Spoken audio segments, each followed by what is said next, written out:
Alors on poursuit notre labo ici avec maintenant la mise en cluster des différents nœuds Proxmox que nous avons créés précédemment.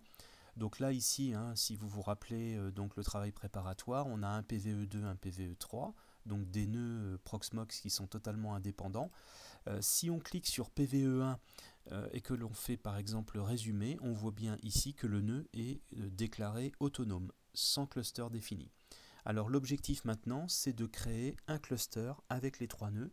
Donc pour cela, vous restez sur Data Center, vous cliquez sur Cluster, et ici vous avez créé le cluster. Alors je fais toute cette procédure de création à partir tout simplement du premier nœud, PVE1 ici.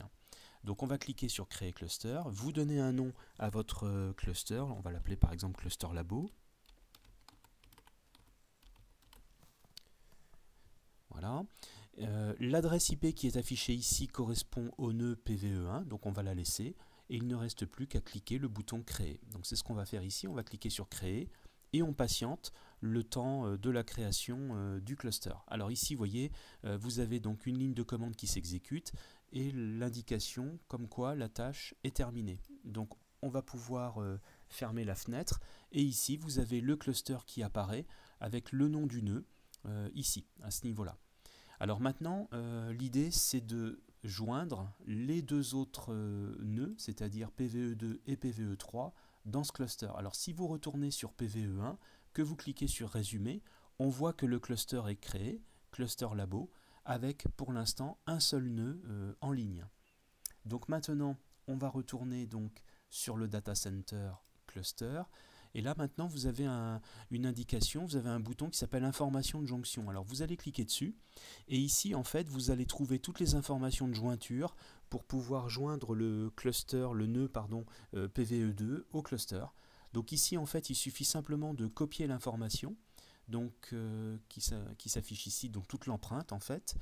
Donc une fois que cette empreinte est créée et copiée, on va aller sur le PVE2. Et sur PVE2, on va cliquer Data Center Cluster. Et ici, vous faites joindre le cluster. On va valider ici les informations et notamment l'empreinte. Donc on va coller l'empreinte. Donc là, il repère bien, une fois que j'ai collé l'empreinte du PVE1, il a bien repéré l'adresse IP du PVE1. Et ici, par contre, vous pensez à mettre le mot de passe du route que vous avez défini au moment de l'installation. Voilà, donc là j'indique le mot de passe du route du PVE1.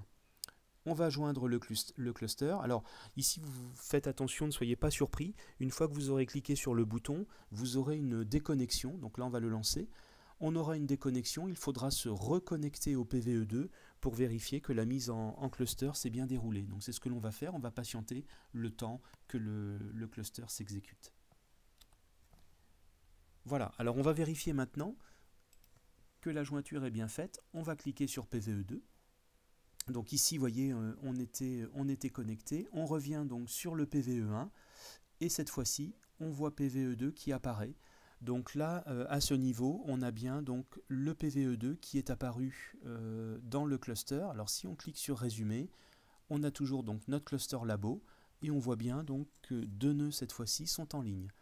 Si on clique sur PVE2, on doit, comme je vous le disais tout à l'heure, se reconnecter, puisque l'on est sorti en fait du nœud autonome pour rejoindre le cluster. Donc on va se réauthentifier. On n'aura plus à le faire après. Voilà, on va s'identifier en route. Et donc cette fois, on est connecté à PVE2 et comme vous pouvez le voir ici, on a bien maintenant le PVE1 qui est apparu. Donc là, on est bien, si on va sur Résumé, dans le cluster labo avec les deux nœuds qui sont en ligne. Alors on va faire de même avec PVE3. Donc pour rappel, je vais sur PVE1, je peux reprendre les informations de jonction. On va les copier, pouvoir fermer la fenêtre, et vous allez sur le nœud PVE3, PVE3 cluster, joindre le cluster, et vous collez ici l'empreinte pour joindre le cluster. Donc on revoit l'IP de notre PVE1, vous saisissez le mot de passe du route du PVE1, et on n'a plus qu'à faire joindre le cluster. Voilà. Alors voyez, vous patientez, ici donc on a la sortie, le statut, etc. Vous patientez le temps que le cluster soit joint, que le nœud soit joint au cluster. On va fermer la fenêtre ici. On va revenir sur PVE1 et là vous pouvez constater que le PVE3 est en train d'arriver. Voilà, ça y est, hein, il vient d'être joint au domaine. Alors si je me reconnecte sur PVE3, ici, alors il est possible hein, que vous ayez une déconnexion. Voilà, c'est le cas. Donc vous voyez, on patiente un petit peu. On va redéfinir ici, signer le certificat auto-signé. On va se reconnecter.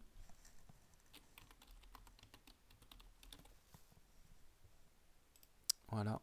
Et cette fois-ci, dans le nœud PVE3, on a bien les 3 nœuds Proxmox qui figurent ici.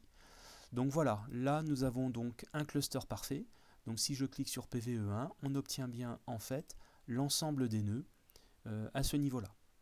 Alors, on va passer maintenant sur une troisième vidéo, puisque là notre cluster est prêt. On va passer sur une nouvelle vidéo où l'on va devoir maintenant créer un stockage de type Ceph. Donc pour cela, il va falloir que l'on ajoute des disques durs sur nos machines virtuelles. Donc je vais vous expliquer dans un premier temps comment ajouter ces disques et ensuite on passera sur la configuration de Ceph.